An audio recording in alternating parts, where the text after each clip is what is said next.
Welcome to Game Changers with Molly Fletcher, where we take you behind the scenes with peak performers to learn what makes them tick and discover how you can apply their lessons to your life.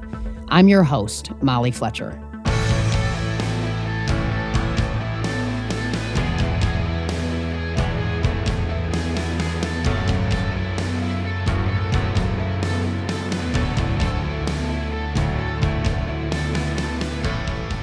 Today's guest, Gretchen Rubin, is a happiness expert, author and host of the award-winning podcast, Happier with Gretchen Rubin. She's the author of 5 New York Times best-selling books, including the #1 bestseller, The Happiness Project, which spent 2 years on the bestseller list. Gretchen has been interviewed by Oprah, walked arm in arm with the Dalai Lama, and been an answer on the game show Jeopardy.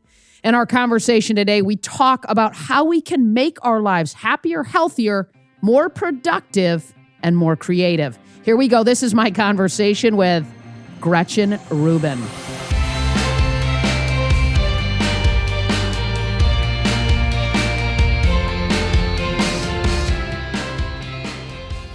I want to start here. I mean, you began your career in law and even clerked for Supreme Court Justice Sandra Day O'Connor, which is incredible. And then you decided that you wanted to become a writer. Yeah. Right?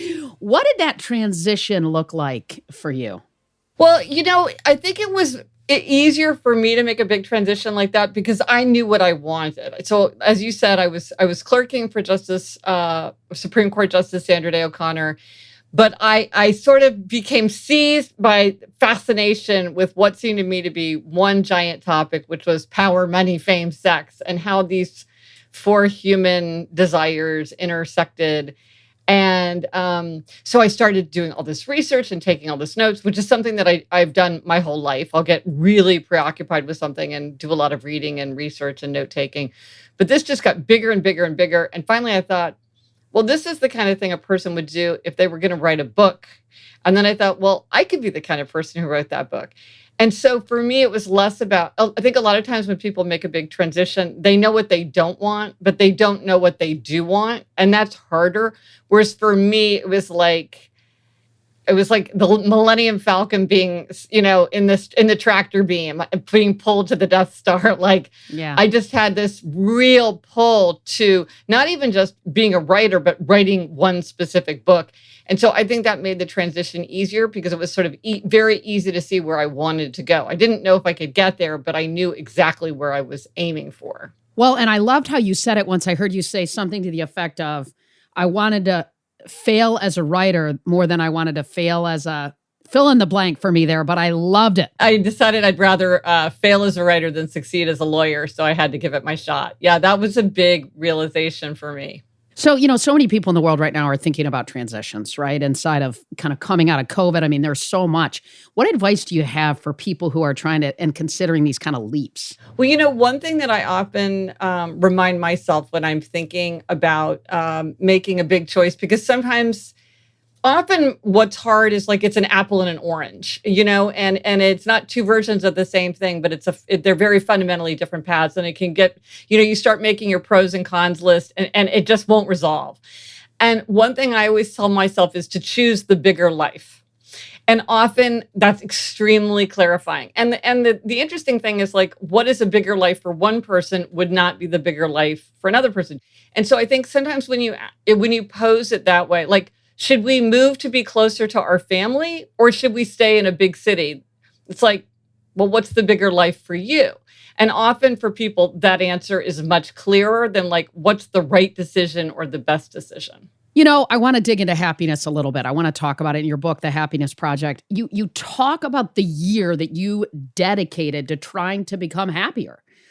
Get me inside of the mindset at that time, Gretchen, and at some level, what prompted you to do this? Well, I know exactly when I got the idea for it. I was in a crosstown bus in the pouring rain. We were inching forward. And so I had this moment for reflection when I just looked out the window and I thought, well, what do I want from life? And I thought, well, I want to be happy. And I realized I was saying it was my top priority, but I didn't spend any time thinking am I happy? Could I be happier? What would I do? Is it possible to make yourself happier? I thought, I should have a happiness project. And I ran out the next day and got a giant stack of books and started just researching contemporary science, ancient philosophy, memoirs, pop culture, anything I could get my hands on. And first it was just for me. I was like, I say I want to be happy. Like, what could I do? Like, and would it work if I tried to make myself happier? But it was so fascinating and so absorbing that it just sort of got bigger and bigger and bigger. And then again, you sort of see a pattern here. I was like, I should write a book about my happiness project. And it turns out then the subject of happiness is so vast and so like fascinating that I've basically been studying different aspects of happiness ever since. Like, studying happiness leads you to habits, and studying happiness leads you to personality differences, and happiness leads you to the five senses, which is what my next book is about. But it just started in that because I was bored on a bus and thought, it's time to have a happiness project. Well, and I think it's interesting. I mean, you say, I didn't want to reject my life. I wanted to change my life without changing my life. Tell me what that meant to you, what that means to you. Well, two things. Well, one is that I think a lot of people think, well, nobody would have a happiness project unless they come from a place of like deep despair or they need to make a radical change. And that wasn't me. Like, when I started, I was pretty happy. But it turns out most people are pretty happy all around the world. When they say to people, when they measure happiness, a lot of people say they're either pretty happy or very happy. And so I was actually, a lot of people were sort of like me, where they're like, I'm pretty happy. I have all the elements of a happy life. But are there things I could do to be happier? And I think for most of us, there's a lot of low-hanging fruit of things to do to be happier, which if you can do them, why wouldn't you do them? And also, I think for a lot of people, it's not desirable, or maybe it's just simply not realistic to think that they could make a radical change, like a month-long silent meditation retreat, or, traveling around the world for a year. I love stories like that. I love hearing about other people's very dramatic happiness projects of their own. But like, I had 2 little kids. I worked. I like seeing my husband all the time. Like, and it's not my nature. I'm a very kind of like home loving person. I'm not particularly adventurous, and so I wanted to just find happiness under my own roof. Well, and it's interesting. I mean, one of the things that came up for me as I have followed you and read your books is that I think everyone wants to be happier, but sometimes it feels like a selfish pursuit. Get me inside of that, right? Like, in other words, some people might think, well, is that really a worthy goal, if you will? 100%. I think it takes 2 forms. I think some people think, well, I have all the elements of a happy life, so if I say I want to be happier, I must be kind of a spoiled, ungrateful brat. Or they think, look, in a world full of suffering and injustice, it's not morally appropriate to to do things to increase my own happiness. But the interesting thing, and the research shows this, and I think if you think about the people in your own life, you see this borne out, is that actually happier people are more interested in the problems of the world, and they're more interested in the problems of the people around them. And what research shows is that happier people are more likely to vote, they're more likely to volunteer, they're more likely to help out if a family member or friend or a colleague or a community member needs a hand. They volunteer more time and more money. They have healthier habits. They make better team members and better leaders. They have a better sense of perspective. They have a better sense of humor. And it makes sense because when we're unhappy, it's very easy to become defensive and isolated and preoccupied with our own problems because we're not very happy. And when we're happier, we have sort of the emotional wherewithal to turn outward and to think about the problems of other people and the problems of the world. And so, if you do think it's selfish to want to be happier, it turns out we should be selfish, if only for selfless reasons, because it really helps us to turn. There's kind of this idea that if you're happy, you just want to sit around on the beach and drink margaritas all day. But what you actually see in the world is people who are happy are like, hey, don't we need to do a better job of distributing malaria nets? Like, let's get on that. It kind of makes you turn out. Yeah. Wow. That is so cool the way you just broke that down, because I was a skeptic, right? Like, why do I want my tombstone to say she was really happy? No, I want my tombstone to say that I poured into other people, that I made the world a better place, that I we all have different things that we want, but to me, when you look at happiness as a vehicle by which you can serve, give, love, inspire, and make the world a better place, that's pretty awesome. But also, when you listed all the things that you want in your tombstone, those things make people happier. Like you said, you want to make the world a better place. Well, one of the best ways to make yourself happier is to make other people happier. That itself is the source of happiness, which is a great thing about human nature. Some people say, well, it's not possible to be altruistic because if you make other people happier, it makes you happier. And I'm like, well, that's like one of the best things about human nature. That's not a bug, it's a feature. Like, of course it's great that people are made happier when they make other people happier. We should, rejoice in that. For people who haven't read the book, right, you devoted each month to a different topic, kind of amid, sort of at improving your happiness. And it was a bit of an experiment, right, Gretchen? So I'm sure there's things that you discarded along that journey. I'm sure there's things that maybe you stuck with. Get me inside of some of the maybe habits or tools that you stuck with and that still work for you today. I went about it like I tried to pick the things that I thought would make me happier. So basically almost all of them worked in one way or another, and I'm doing them. And I love having habits and trying things. And so I now do probably hundreds of these things every day without even thinking. But there were some where, I was surprised. For instance, one of the things that the research will tell you is that novelty and challenge tend to make people happier. So even things as simple as like going to a new restaurant or walking through an unfamiliar neighborhood tend to boost people's happiness. And I thought, well, that's not true for me because I like familiarity and mastery. And so, maybe that's what the science shows, but that's not going to be my experience. But then when I experimented, as you said, I used myself as a guinea pig. I tried everything out. And what I found out is, familiarity and novelty really do make us happier, made me happier. And in my case, what I did, this was a long time ago. So I started a blog, which at the time was like sort of new and cutting edge and unfamiliar to me.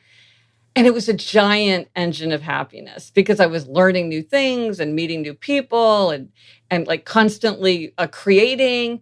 And it seemed so unfamiliar and so challenging. That it really taught me that even for someone like me, when you find a way to do something novel and challenging in the way that's right for you, right for your temperament, it really can be a huge engine of happiness. How do you measure progress, right, as it relates to your own happiness and your work? How do you measure that? Well, that is such an interesting question because some people are all into the metrics. Like I remember a scientist friend of my husband's and mine was like, okay, Gretchen, if you're going to do this, you need to have Jamie as Jamie's my husband, as an outside observer, like rate you on a 1 to 10 scale, like 3 times a day. And I'm like, I'm just here to tell you that would not make my marriage happier because the last thing my husband's going to do is something like that. And even for me, like my brain starts to melt when I'm like, on a 1 to 10 scale, how happy am I? So what I find to be more useful is to think like, look, roughly next week, next month, next year, do I think if I do this thing or don't do this thing, do I think it's going to make me happier? And I don't get into am I a 6 or am I a 7? And I don't worry about like, what is the definition of happiness? Because people really have different ideas of what that definition would be. I really just think like in broad terms. And what I find is for the layperson, we know very well with most of the things in our life, if they would make us happy or not. If you read more novels, if you saw your friends more, if you got to bed on time, if you, limited the time that exercise. It's like, no one says, I'm really in suspense about whether I would be happier if I exercise regularly. No, it's people know. I think with most things, people know. And then if there's something where you genuinely like have a question, like meditation is something everybody assumes that I'm a dedicated meditator because I write about happiness all the time. Certainly so many people, it's a huge tool for them. I've given it 2 really, really solid tries. It is not a tool that works for me. But the fact is I tried it to see if it would work and I found it didn't make me happier. So then I quit. So I feel like a very rough sense of just like up or down, more happier or not happier for most people is all the kind of accuracy that we need. And it's very easy to get like really hung up on definitions and kind of like levels, which if you're a scientist, you need that. But as just like ordinary people who just want to have happier, healthier, more productive, more creative lives, I don't think we need to get into the weeds on that. What comes first, curiosity or happiness? And what role do they play in one another? Well, that's a fascinating question. Curiosity is a huge element of happiness because it goes to the atmosphere of growth. So, in kind of when I was laying out my framework of happiness, I had to kind of figure out how to even think about it. And what I figured out was that you can think about happiness as kind of like as four elements: feeling good, feeling bad, feeling right, in an atmosphere of growth. So feeling good is like you want to have fun and enthusiasm and love and friendship. So you want more of that. And then there's feeling bad. There's guilt, anger, resentment, boredom, anger, and you want to have less of that. Then there's feeling right, and that's having a life that reflects your values. Sometimes we do things that don't feel good because they make us feel right. Like it's a big pain to do the recycling, but I do it because I have values as, environmental values. So I'm sort of taking a trade-off up against feeling good and feeling bad because of feeling right. And then there's the atmosphere of growth, and that's feeling that we're learning or growing or teaching or repairing or fixing. It's a way of feeling like we're contributing to sort of like the larger progress of the world and ourselves. And curiosity is something where, and it's interesting because like even if everything else in your life is going badly, the atmosphere of growth is a place where you can find that a kind of energy and a kind of spring. Like one thing I love is like become a minor expert. Something that you're interested in, just kind of like learn about it, go deeper into it. My sister and I both got really interested in the Get Back documentary about the Beatles and the making of one of their albums. And so it's led me down this whole thing about Paul McCartney and the Beatles. I mean, I know everybody loves the Beatles, but I had sort of never really focused on them. And this little bit of growth has been really exciting for me. And so I think this curiosity, like it helps you meet new people, have new experiences. Like I love it when the whole new part of the library kind of lights up for me because I'm like, ooh, all of a sudden I'm interested in color. I'm reading every single work of literature about color. And it's thrilling. But you do have to bring that curiosity to it. If somebody was going to start their own happiness project, right? Like what would you tell them to go do first, second, third? I mean, anything. And obviously it might be different for everybody, like you just said, but what advice would you have? So there's kind of three ways I would say to think about starting. One is I just mentioned it, relationships. Ancient philosophers and contemporary scientists agree that relationships are just crucial for a happy life. So anything you can do to deepen your relationships or broaden your relationships is likely to make you happier. But how you go about that would be very different. Like you might start a book group or a podcast group or you join a bird watching group, or you make a better effort to chat with your neighbors when you're out walking your dog, or you go to a college reunion, or you go to a party or host a party, or you take time on the days when you're going into work in person, you make sure that you like take time to talk to people. And on the days when you're not going into work in person, you take time to like figure out how to like have a personal connection with people. So thinking about relationships is crucial. Another thing to think about is your body.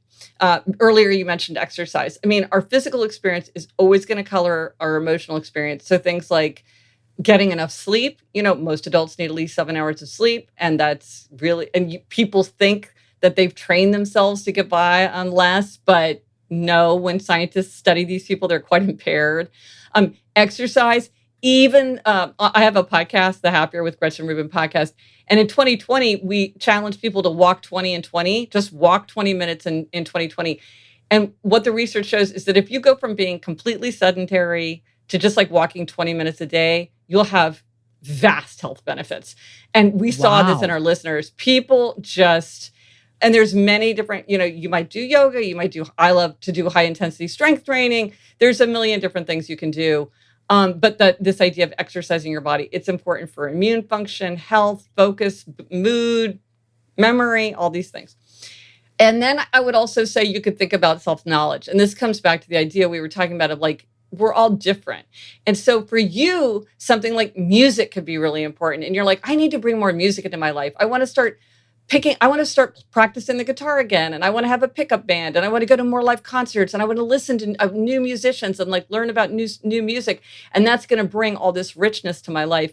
But for someone else, it might be travel, or it might be reading novels, or it might be cooking, or it might be interviewing their grandparents to understand their family legacy better. Like, there's a lot of different things that you would do, but you have to sort of think about, well, what are my interests? What are my values? What is my temperament? How do I set things up to suit me?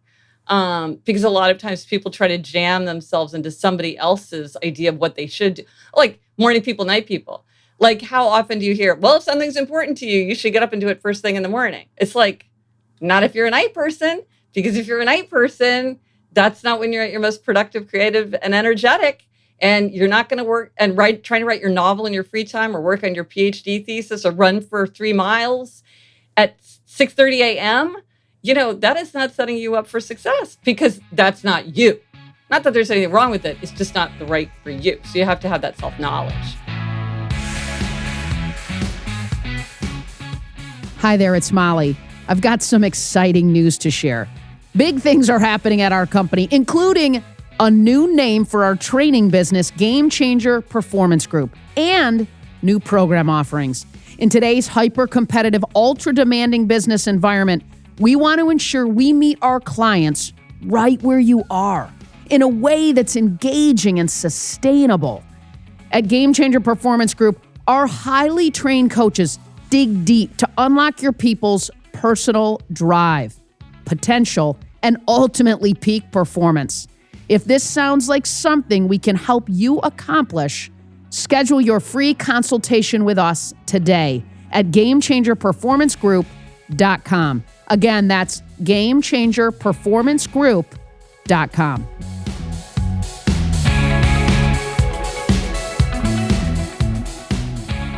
I love that the happiness report that you recently did with Oracle. Why should companies care about happiness? This is such a subject of research right now. And I think the post-pandemic, you mentioned like people are going through all these transitions. People are kind of rethinking their work life, their work circumstances. There's just so much at play now. It just feels like everyone's rethinking everything in a way that I think people are finding kind of maddening and draining, but also really exciting and full of possibilities. And I think companies need to think about it for a couple of reasons. One is happier people do tend to perform better. So just sheer on the basis of the bottom line, they have less burnout, they have less sick days, they get along better, they're more cooperative, and as I said, they make better team members and better leaders.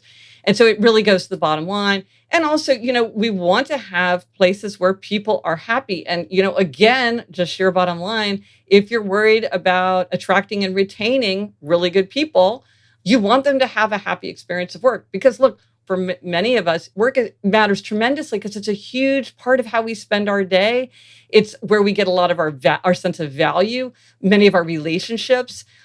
If that's a happy experience, well, then our experience of our life is just going to be so much happier. And then we're going to bring more to it. We're going to be more committed, and that's good for everyone. And so I think also that what a lot of companies are seeing is that a lot of short-term decisions that make people unhappy in the end don't work.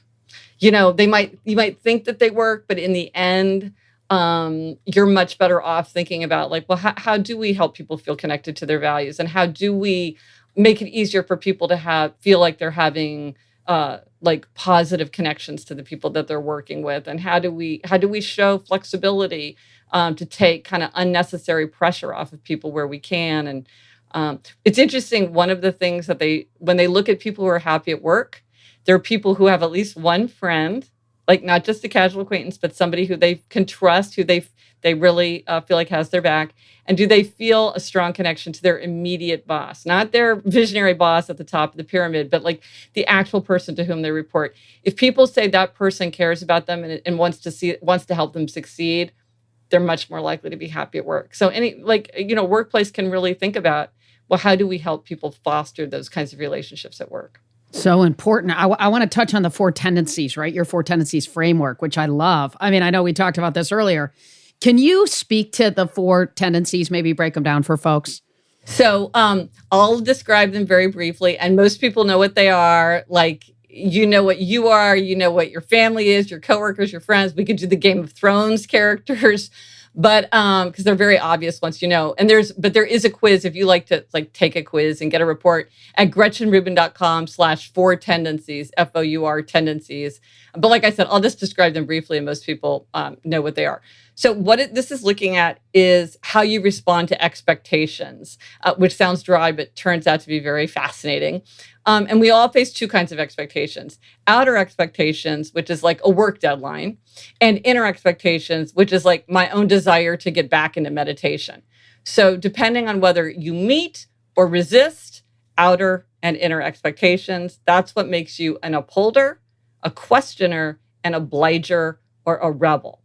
So upholders readily meet outer and inner expectations. They meet the work deadline. They keep a New Year's resolution without much fuss. They want to know what other people expect from them, but their expectations for themselves are just as important. So their motto is discipline is my freedom. Then there are questioners. Questioners question all expectations. They'll do something if they think it makes sense. So they're making everything an inner expectation. If it meets their inner standard, they'll do it no problem. If it fails their inner standard, they will push back. So they don't like anything arbitrary, inefficient, unjustified. They need to have reasons. These are the people who ask lots of questions. So their motto is, if you convince me why, then I will comply. Then there are obligers. Obligers readily meet outer expectations, but they struggle to meet inner expectations. And I got my insight into the whole scheme of the 4 tendencies when a friend said to me, I don't understand it. When I was in high school, I was on the track team and I never missed track practice. So why can't I go running now? Well, when she had a team and a coach expecting her, outer expectations, she has no problem. But when she's just trying to go running on her own, she struggles. So anytime people are talking about self-care, wondering why they can keep their promises to other people, but they can't keep their promises to themselves, that's obliger. And the short answer for obligers is you have to have outer accountability even for inner expectations if you were an obliger. If you want to read more, join a book group. If you want to exercise more, work out with a trainer, work out with a friend who's going to be annoyed if you don't show up, take your dog for a run, raise money for a charity, whatever it is, but you need that outer expectation. So their motto is, you can count on me, and I'm counting on you to count on me. And then finally, rebels resist outer and inner expectations alike. They want to do what they want to do in their own way, in their own time. They can do anything they want to do, anything they choose to do. But if you ask or tell them to do something, they're very likely to resist. And typically they don't tell themselves what to do. Like they don't sign up for a 10 a.m. spin class on Saturday because they think, well, I don't know what I want to do on Saturday. And just the idea that it's on my calendar bugs me. So their motto is, you can't make me, and neither can I. So the biggest tendency for both men and women is obliger. You either are an obliger or you have many obligers in your life. And the smallest tendency is rebel. But okay, and you told me you know what you are. Yes, no, I took your quiz. I'm an upholder, which I know you are too, right? Yes, and we're the second smallest. So rebels and upholders, we're like the fringe extreme personality type. Yeah. But I love how you've talked about this before, right? When people are listening right now and they hear this, like even when I was listening to you talk about it, I quickly went, oh, I think I'm an upholder. And then I came back and took the quiz and I was like, okay, that was. So it is nice the way you describe them. It's easy to go, that's me. That's my husband. Those are my kids. That's my brothers, my parents, whatever it is. So as leaders inside of organizations, what are the ways in which we can know or understand our team's tendencies? And maybe you can fire off some quick tips on that. Yeah, well, this is a crucially important question, obviously. And people are often like, well, how do I communicate with all 4? And a lot of times it's just being aware of the differences and like thinking about how you could meet differences appropriately. So for instance, let's say you're introducing a new software program and so you're giving a presentation to a bunch of people.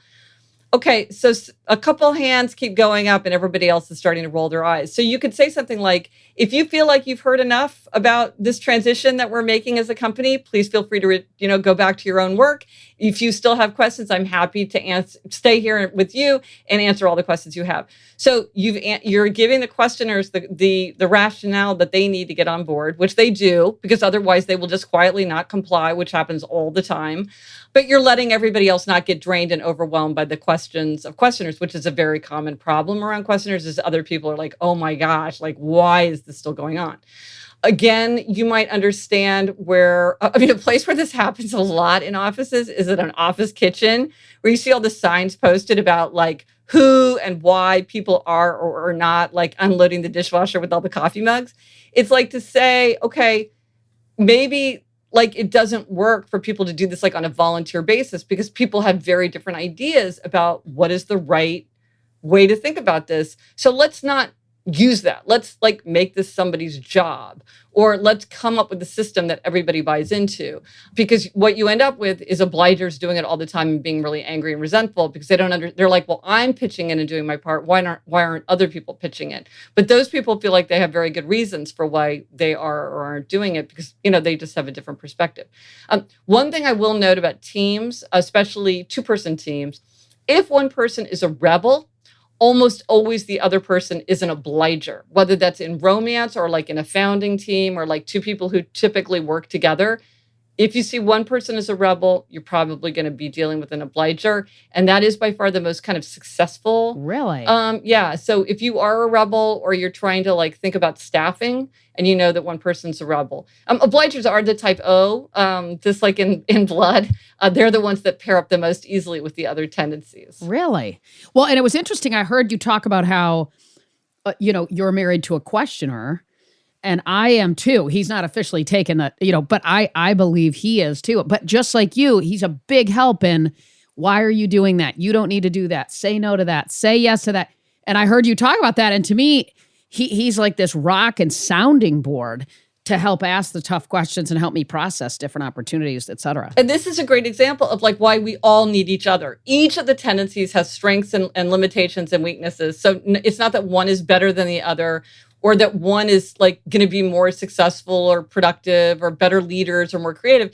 It's that you see the people who are kind of faring the best are the ones who've really figured out how to harness the strengths of their tendency and kind of offset the limitations and weaknesses. And you see how with who you pair up, you can kind of do that. And it's exactly right.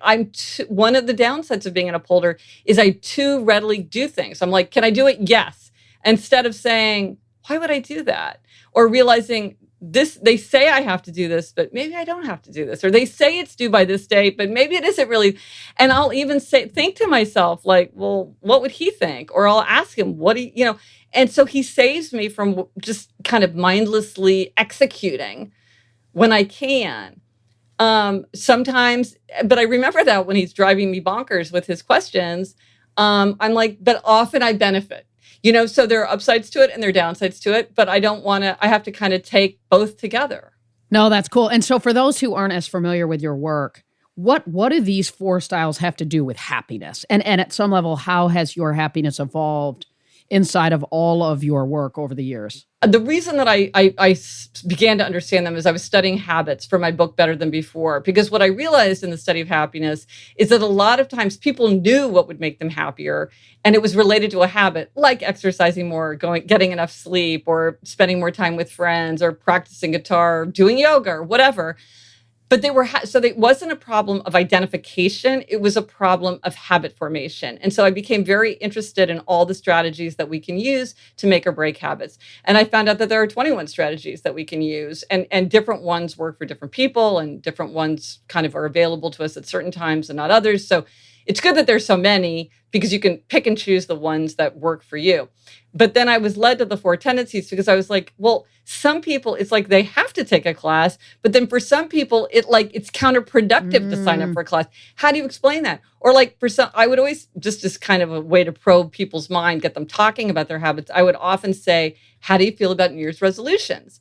And a group of people would always give exactly the same answer. They would say, I will keep a resolution when it makes sense for me, but I will not do it on January 1st because January 1st is an arbitrary date.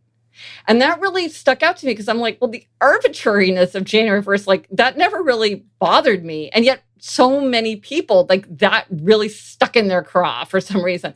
Well, now I realize those people are questioners, and they don't like anything that feels arbitrary. Even something sometimes for some questioners like a speed limit. Why are you driving the same speed as me when you're a great driver and I'm not a great driver? Like that seems arbitrary to them. 5 garments to a dressing room. Why 5? Why not 6? Why, Right. whatever. And so it was seeing how understanding how individuals can more successfully change their habits is really important for happiness, because like 40% of everyday life is shaped by habits. And if we have habits that work for us, we're so much more likely to be happier, healthier, more productive, and more creative. I mean, if you have habits that are not working for you, it's hard to be happier. And so I got into it as trying to understand effective habit change.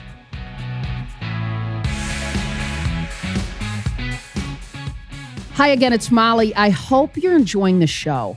If you're a go-getter who wants to conquer overwhelm and sharpen your focus, I want to let you know about my new free webinar training, Purposeful Productivity.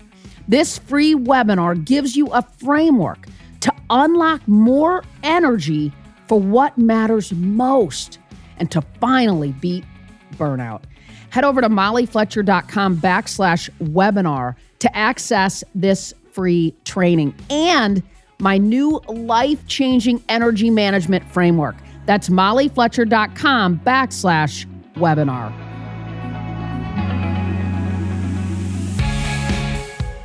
What's your take on the difference between the word habit and rituals? For me, the way I think about it is a ritual is something that has meaning. So if I'm saying grace before dinner, that's a ritual. If I'm brushing my teeth because I have bad breath when I wake up in the morning, that's a habit. Or if I don't even think about my breath, I'm just like, oh, I just do it. It's a habit. It's not meaningful. But something like where there's like, whether it's a religious reason or some kind of spiritual reason, that's what turns it into a ritual. Okay, so you have an incredible podcast, Happier, which I have enjoyed, and you do it with your sister, Liz. What is that like? You and your sister rocking Happier together. I love it. It is so much fun. So for a year, my sister's a very successful TV writer in Hollywood, like now, and showrunner. She's now show running the Fox reboot of Fantasy Island. But for years we'd said, oh, we should do something together. Like we should collaborate. We sort of tried to write a book together. That didn't work. Then we kept saying like, oh, we should have a radio show. We could never figure that out. And then, podcasts came, and she's sort of the perfect foil for me because like I'm an upholder. So I'm like really focused on execution and ritual and sort of sticking to things. And she's an obliger, which is the biggest tendency. So I think a lot of people identify with her.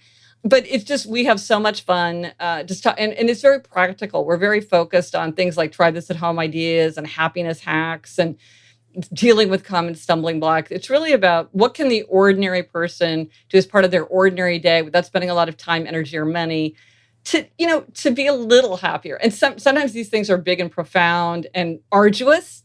And sometimes they're really, really small, just kind of like, sometimes you get kind of a disproportionate boost from just solving some little problem. Or like I stripped and washed all my slip covers yesterday. Like stuff like that makes you feel happier. Oh, yeah. As odd as it is. Oh, yeah. Well, I wrote a whole book, Outer Order, Inner Calm, about like the totally crazy, I've heard you talk about it. Energy that we get from clearing clutter and like, yeah. So I get that for sure. I'm getting a vicarious buzz from you just hearing you talk about it. You have a lot of incredible books, and I encourage people to check those out for sure.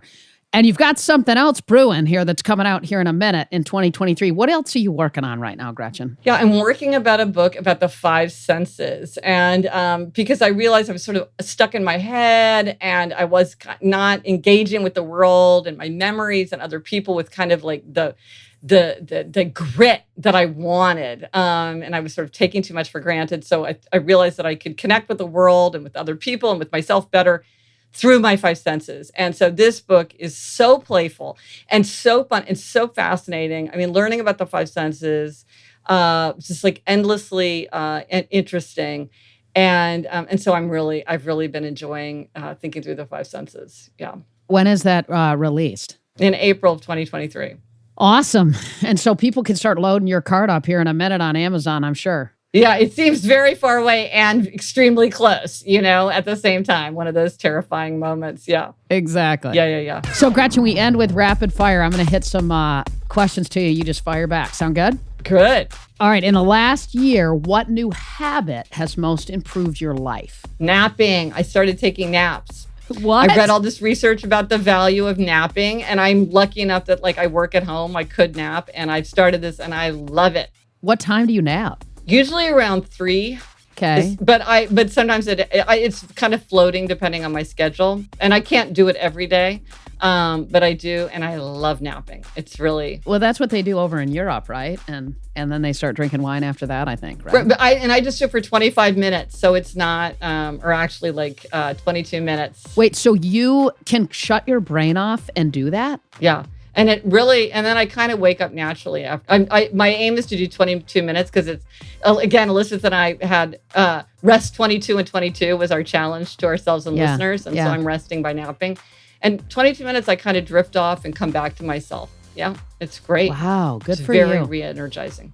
What book do you recommend most? Ooh, either Viktor Frankl's Man's Search for Meaning, which is a beautiful transcendent book that everybody in the world should read, or Christopher Alexander's A Pattern Language, which is a book about basically design and kind of an architecture that just completely changed the way that I see the world. So depending on the context, I recommend those two. Okay, yeah, no, I'm a big fan of Viktor Frankl's book. That's incredible. I haven't heard of the other. I'll check it out. And it's a page turner. I think sometimes people are like, totally. Oh, it's going to be really heavy. I mean, but it's like, you cannot put that book down. And it's quite short. It's very accessible. Absolutely. One thing that you love, Gretchen, that people might think is a little bit weird. Well, I really love children's literature and young adult literature. And now I have reading groups, so I'm with people who do not think that is weird. But I think sometimes people are surprised. They're like, why would an adult read Charlotte's Web for the 5th time? And I'm like, oh, well, you got to go reread Charlotte's Web if you're asking that question. So for you, Gretchen, happiness is what? Rereading one of my favorite novels in bed with my family all around me, also rereading their favorite books. That to me would be perfect. Oh, I love it. Family pile on, we're all just lying around. Yeah, I love reading so much. So does my family. And so that would be parallel play with my family and friends. The show's called Game Changers. So one last question. What or who is a game changer who inspires you and why? Something that made such a huge impression on me and that I think about all the time is I am not Catholic, but Saint Therese of Lisieux, who is a doctor of the church, so she's a super saint, wrote a book called Story of the Soul, which is the spiritual memoir that she wrote before she died at the age of 23 of tuberculosis. And this is a book that for me was a tremendous game changer. It's like, it was like a completely, she's funny. She's surprising. I feel like every time I reread this book, which I have done many times, I get more out of it. And and the funny thing is, here she was, she died at 23. She only left France one time to petition the Pope to enter a convent before the age of 16. She spent a lot of her life in a cloistered convent. But so much of what she says speaks to me. It really was a game changer for me. Yeah. Wow. Story of a Soul. I'm going to check that. How did it change you, Gretchen? What was the impact that it had on you? Well, one thing that she says is one loves, one does not calculate. So she reminded me to just give and to love and not be a bean counter and not be, keeping score, which is definitely my tendency. She's very much into kind of ordinary actions. And when she was made a doctor of the church, one of the things that the Pope said about her was that she showed extraordinary virtue in kind of ordinary acts. And so she showed that you don't have to do splashy, dramatic things in order to really, in her case, to be a great saint. In my case, I'm not being a great saint, but she just showed sort of the potential that all of us had. And then just sort of her, she's always thought of the little flower in her little way. And just the idea that the ordinary day holds tremendous potential for us to have an extraordinary life. Not, in her case, on this very transcendent level. But it was, for me, it felt very applicable to my own life as well. Love it. I'm checking it out. Gretchen Rubin, what a treat. Oh, it was so fun to talk to you. I feel like we could talk all day.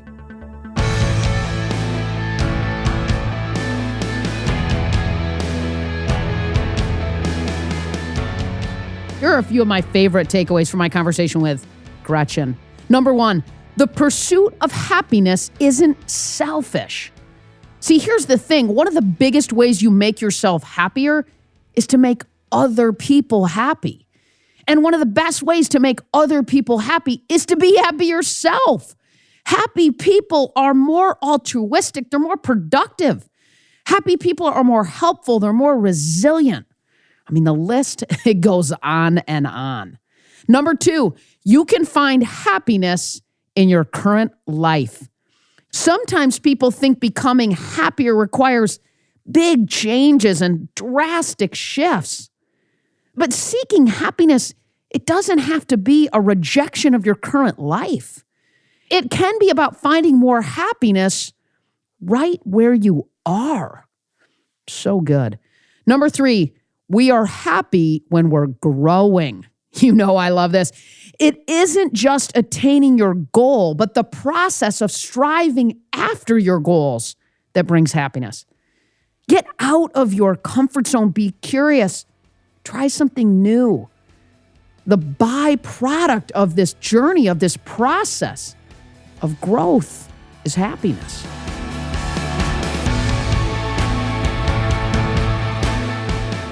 Thanks, as always, for listening to Game Changers with Molly Fletcher. If you like the show, be sure to subscribe on Apple Podcasts. There you can listen to previous episodes and leave us a review, which helps other people find out about the show. This episode was edited and sound designed by the team at Sound On Studios. You can find out more about their work at soundonsoundoff.com. Check it out. For more about me, visit mollyfletcher.com. Until next time, stay curious and be bold.